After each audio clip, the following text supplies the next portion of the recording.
दोस्तों अस्सलाम वालेकुम, नमस्ते, सत श्री अकाल, गुड आफ्टरनून। अभी पाकिस्तान में मिलियन मार्च, सो कॉल्ड मिलियन मार्च शुरू हुआ है। लंगड़ा खादिम हुसैन है ना, जो गालम गलोच करता है, जिसको खादिम हुसैन, खादिम गालवी कहता हूँ मैं, वो आर्मी का सबसे बड़ा टट्टू है।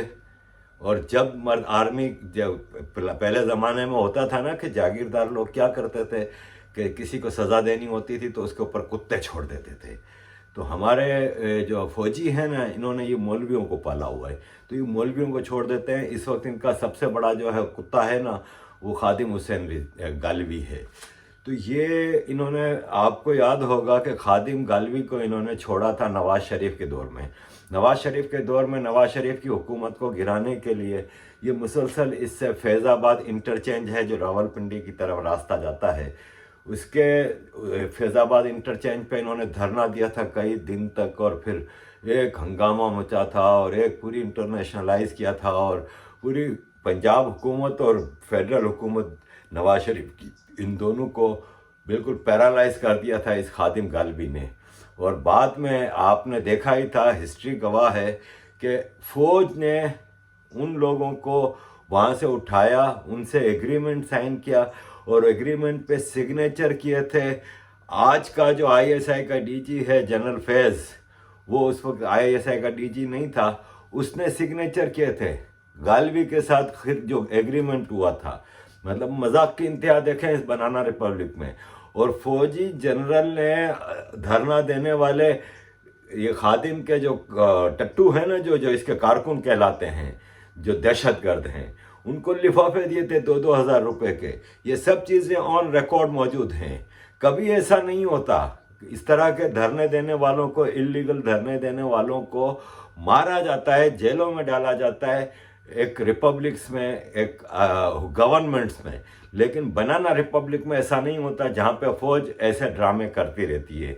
तो अब इनको ज़रूरत पड़ी, इन्होंने देखा कि पीडीपी का इतना ज़बरदस्त जलसे हो रहे हैं, सारा कुछ हो रहा है, गिलगित बल्तिस्तान में इलेक्शन में इन्होंने इमरान खान को जितवाना था, ये सब चीज़ें करनी थी। तो इन्होंने उन सब चीज़ों को काउंटर करने के लिए खादिम को छोड़ा है वापस, बोला है कि जा फिर तू, और तू अब हमले कर। और ये 11 से 12 हज़ार लोगों का लश्कर लेके जा रहा है। ये जा रहा है, खुद तो लंगड़ा है, जहनी तौर पे भी माजूर है, और इसके कारकुन भी सारे माजूर हैं।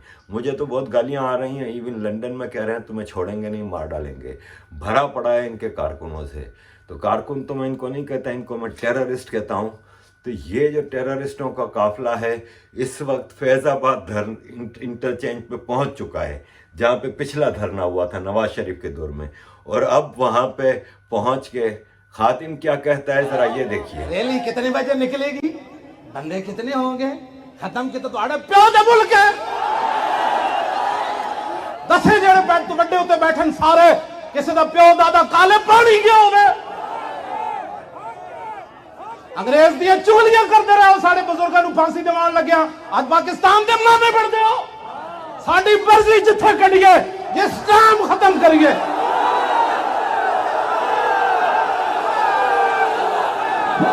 भाई आपका धरना कितनी देर का है, कब खत्म होगा? तो ये इसकी लैंग्वेज देखें। ये है पाकिस्तान में, इन लोगों के लिए ही पाकिस्तान है। वो 4 साल की बच्ची का 15 दिन रेप हुआ, इस पे ये लोग नहीं बोलेंगे। अभी हैदराबाद में एक आदमी पकड़ा गया है जो मदरसे का मोहतमिम है, वो कई बच्चों के साथ रेप कर चुका है, उसके बारे में ये नहीं बोलेंगे। पाकिस्तान में जहाँ भी गलतकारियाँ हो रही हैं मस्जिदों में, मदरसों में, ये नहीं बोलेंगे। लेकिन अब एक नॉन इशू को लेके ये चल पड़े हैं कि फ्रांस की एम्बेसी पे हमला करने जा रहे हैं। ये इनका मोटो है इस धरने का। मतलब आप देख लें कितना अरसा गुजर गया, फ्रांस में जो आपके कार्टून का जो सिलसिला चला था, पुराना हो गया, सब कुछ हो गया, लेकिन अब ये धरना दे रहे हैं। क्या भाई, फ्रांस के लोगों को निकालो। ये डॉक्टर साहब देखें क्या फरमाते हैं। ये हैं हमारे पढ़े लिखे जाहिल लोग कि हमें दुनिया की ज़रूरत नहीं है, हम दुनिया से ताल्लुकात ख़त्म करना चाहते हैं, सिर्फ हमारे लिए नबी पाक की हुर्मत है। भिखारियों, तुम लोग एक कदम नहीं चल सकते भीख के बगैर। पूरी दुनिया का पैसा देना है तुम लोगों ने। कतर पैसे मांग रहा है, सऊदी अरब पैसे मांग रहा है, सब तुमसे पैसे मांग रहे हैं। दुनिया के कर्जदार हो तुम लोग, दुनिया के मोहताज हो तुम लोग। आटा तक अब बाहर से मंगवा रहे हो और तुम कहते हो दुनिया की ज़रूरत नहीं है। ये फ्रांस की एम्बेसी पे हमला करने जा रहे हैं फैज़ाबाद इंटरचेंज पे। अब आर्मी के साथ इनका एक सो कोल्ड मुकाबला हो रहा है। आर्मी इनको रोक रही है, ये उधर धरना दे के बैठेंगे और अब ये कई दिन तक ड्रामा चलेगा। क्यों कि लाहौर में पीडीपी का जलसा होने वाला है और ये सब चीज़ें होने वाली हैं, तो इसके लिए ड्रामेबाजी ज़रूरी थी। दूसरा एक जो इम्पोर्टेंट वाक़या था आज का इलेक्शन गिलगित बल्तिस्तान का, जो आपको पता है मैं पहले भी कई बार बोल चुका हूँ कि इलेक्शन गिलगित बल्तिस्तान और पीओके के सिर्फ एक ड्रामा होता है। इस्लामाबाद में जिसकी हुकूमत है उसी की हुकूमत बनती है। तो अब तक जो 23 सीटों में से जो रिज़ल्ट था, पहले से ही रिजल्ट्स तो अनाउंस थे, रिजल्ट्स आए हैं उसमें तकरीबन 10 सीटें पीटीआई जीती है और 7 सीटें हैं इंडिपेंडेंट। तो इंडिपेंडेंट भी पीटीआई में जाएंगे, तो 23 में से 17 का इनका आंकड़ा पूरा हो गया है। पीपल्स पार्टी का बिलावल भुट्टो, जिसको बेवकूफ़ बनाया था बाजवा ने फ़ोन करके कि तुम्हें फ्री हैंड देंगे, वो बिरयानियाँ बांट रहा था और वहाँ पे जलसे कर रहा था। पिछले 1 महीने से इसने करोड़ों अरबों रुपया वहाँ पे लगा दिया। उसको 2-3 सीटें मिली हैं। नवाज शरीफ की पार्टी, उसकी बेटी भी वहाँ पे लगी हुई थी, उसको भी 2-3 सीटें। अल्लाह अल्लाह खैर सल्ला। गिलगित बल्तिस्तान का रिज़ल्ट अनाउंस हो गया है। अब कोई एजिटेशन ना हो, कोई कुछ ना हो, तो इन्होंने ये मौलवी छोड़ा हुआ है इन्होंने, ताकि ये है कि ये मौलवी साहब आवाम को ऑक्यूपाइड रखें। ये एक नया ड्रामा चल पड़ा है गिलगित बल्तिस्तान के इलेक्शन को वो करने, काउंटर करने के लिए, ताकि आवाम का कहीं ध्यान ना जाए। आवाम ने बेचारी ने क्या बोलना है, आवाम के पास खाने को पैसा नहीं है, तबाह बर्बाद आवाम है, ग़ुलामी की जंजीरों में धंसी हुई है। इनको गुस्ताख नबी के नारे पे पूरी कौम को लगाया हुआ है और चल रहा है मामला, आर्मी का ढकोसला चल रहा है। कब तक चलेगा ये तो अब इंटरनेशनल कम्युनिटी को देखना होगा कि आखिर ये सर्कस कब ख़त्म करते हैं। Pakistan army the mother of all terrorism in सारी चीज़ों के ऊपर है। भारत के ऊपर सीज़ फायर के ऊपर ड्रामे करते रहते हैं। अपना है करप्शन का जो बाजार इनका गरम है ना, उसकी तरफ किसी का ध्यान ना जाए, इसके लिए इस तरह की चीज़ें करते रहते हैं। असल जिस काम के लिए इनको हमने पाला हुआ है, जिस काम के लिए 70% हमारा बजट इनको जाता है, वो काम है कि जाएं और भारत की फ़ौज के साथ जंग करें और कश्मीर आज़ाद कराएं। लेकिन वो इनके बाप की हिम्मत नहीं है। टांगें काँपती हैं, माथे से पसीना निकलता है, एक अभिनंदन आ जाता है तो ये इनकी औकात नहीं है लड़ने की। ये सिर्फ टोपी ड्रामे करके पूरे पाकिस्तान को और पूरी दुनिया को बेवकूफ़ बना रहे हैं। अब दुनिया को आगे बढ़ना होगा और मैं रिक्वेस्ट करता हूँ भारत से कि अब अपने डिप्लोमेटिक लेवल पे इसको एक फुल फ्लेज मूवमेंट चलाएं और बलूचिस्तान, सिंधु देश की एम्बेसियाँ अपने मुल्क में खोलें, गवर्नमेंट इन एग्जाइल कायम करें, आप आज़ादी दिलाएं इन महकूम लोगों को। दिवाली पे आपने देखा कि भारत ने इस बार 72,000 करोड़ का कारोबार हुआ है। 72,000 करोड़ के कारोबार में कोई चाइनीज़ कारोबार नहीं हुआ। चाइनीज़ कंपनियों को 40,000 करोड़ का नुकसान हुआ है इस बार।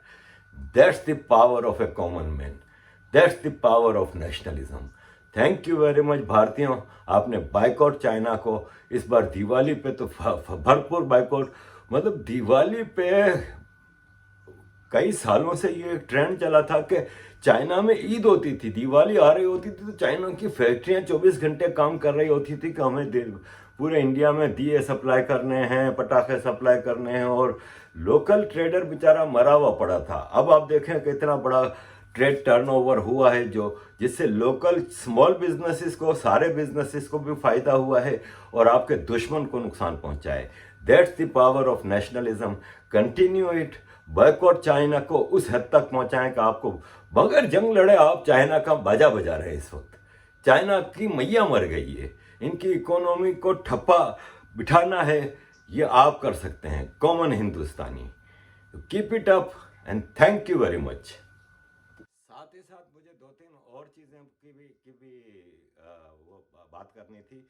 एक तो ये कि आज मीरान शाह केपीके में पीटीएम ने एक बहुत बड़ा जलसा किया था, लाखों लोग जमा किए थे मंजूर पश्तीन और पीटीएम की सारी लीडरशिप वहाँ मौजूद थी, लाखों लोग जमा थे। लेकिन चूंकि आईएसआई की तरफ से इजाज़त नहीं थी तो पाकिस्तान के मीडिया ने टोटल ब्लैकआउट किया है और ये खादिम जैसे लोगों को अब टोटल मीडिया पे दिखाया जाएगा। ये बनाना रिपब्लिक का मीडिया है। पीटीएम ने आज भरपूर अपना पावर शो किया है और दिखा दिया है कि पूरा पख्तून बेल्ट इनका वोटर है। तो पीटीएम के इस जलसे को बिल्कुल कवरेज नहीं मिली। दूसरी चीज़ मुझे ये बतानी थी कि केरला में हज़ारों टन एक्सप्लोजिव पकड़ा गया है और ये एक्सप्लोजिव किस काम के लिए था ये आपको भी अच्छी तरह पता है। तो भारत की सरकार कश्मीर से लेकर कन्याकुमारी तक एक जंग लड़ रही है और बड़ी खूबसूरती से किसी बड़ी तबाही से रोके हुए है। रोज़ की बुनियाद पे आपके जवान अपनी जानों की कुर्बानी दे रहे हैं और आपके देश की हिफाजत कर रहे हैं। ये होती है आर्मी जो सिर्फ़ और सिर्फ अपना एक प्रोफेशनल ड्यूटीज़ अदा कर रही है, अपनी जनता की रक्षा कर रही है और उसका कोई रिवॉर्ड नहीं मांग रही। किसी भारतीय जनरल का बच्चा यूरोप अमेरिका की यूनिवर्सिटियों में नहीं पढ़ता, ना भारतीय जनरल दुबई में, यूरोप में, अमेरिका में प्रॉपर्टियां खरीदते हैं। ये सिर्फ़ और सिर्फ अपनी प्रोफेशनल ड्यूटी देते हैं। केरला में पकड़ते हैं, कश्मीर में पकड़ते हैं, बंगाल में पकड़ते हैं। रोज़ की बुनियाद पे आपके मुल्क पे चारों तरफ ये टेररिस्ट अटैक कर रहे हैं। कौन इनके पीछे है और कोई हो नहीं सकता। आपको भी पता है कि आपके दो सबसे बड़े दुश्मन हैं जो आपके सबसे बड़े बॉर्डर्स को शेयर कर रहे हैं इस वक्त, एक नॉर्थ में और एक वेस्ट में। सावधान रहिए और अपनी लीडरशिप को सपोर्ट कीजिए। आपकी लीडरशिप बहुत ज़बरदस्त तरीके से आपकी रक्षा कर रही है। Thank you very much. और गुस्ताखे रसूल की एक सजा, और गुस्ताखे रसूल की एक ही सजा। गलती हुई। मैं तो दादा साहब तो ਤੁਹਾਡੇ ਨਾਲ ਹੀ ਚੱਲਿਆ ਨਾਰੇ ਲਾ चले ਉਹ ਤੁਹਾਡੇ ਚਿਹਰਿਆਂ ਤੋਂ ਪਤਾ ਲੱਗੇ। हजरत मोहम्मद बिन मसलमा ਜਦੋਂ काब बिन अशरफ ਨੂੰ कत्ल ਕਰਨ गया ना, ਤੇ ਹਾਲਾਂਕਿ ਦੋਸਤੀ ਲਾ ਕੇ ਉਹਨੂੰ ਕਤਲ ਕਰਨਾ ਸੀ आपने फरमाया नीचे आओ जी, हथियार लो ते कणकां दे दाने दिओ। ਉਹਦੀ जनानी बड़ी दाना सी, ਉਹਦੀ जनानी ਉਹਨੂੰ नप लिया। ਉਹਨੇ ਕਿਹਾ इन्नी अस्माउ सौतन यक्तुरु मिनहु दमु। ਉਹਨੇ ਕਿਹਾ ਜਿਹੜੀ ਥੱਲੋਂ ਆਵਾਜ਼ ਆਈ ਹੈ ਨਾ ਇਹਦੇ ਤੋਂ ਤਾਂ ਖੂਨ ਟਪਕ ਰਿਹਾ। ਤੁਹਾਡੇ ਨਾਰੇ ਵਿੱਚ ਖੂਨ ਟਪਕੇ। ਇਹ ਤੁਹਾਡਾ ਨਾਰਾ ਨਾ ਕੋਈ ਸਮਝੇ। ਇੱਥੋਂ ਤੋਂ ਲੈ ਕੇ ਫਰਾਂਸ ਤੱਕ, ਫਰਾਂਸ ਤੋਂ ਪੂਰੀ ਦੁਨੀਆ ਦੇ ਗੁਸਤਾਖ ਸੁਣਨ ਕਿ ਨਹੀਂ ਨਹੀਂ ਨਹੀਂ ਮੁਹੰਮਦ ਬਿਨ ਮਸਲਮਾ ਦੇ ਸਦੀਆਂ ਬਾਅਦ ਗੁਲਾਮ ਨਾਰਾ ਇਹੋ ਜਿਹਾ ਲਾ ਰਹੇ ਸਨ ਕਿ ਤੇ ਖੂਨ ਦੀਆਂ ਨਦੀਆਂ ਵਹਿ ਰਹੀਆਂ ਸਨ। ਹਾਂਜੀ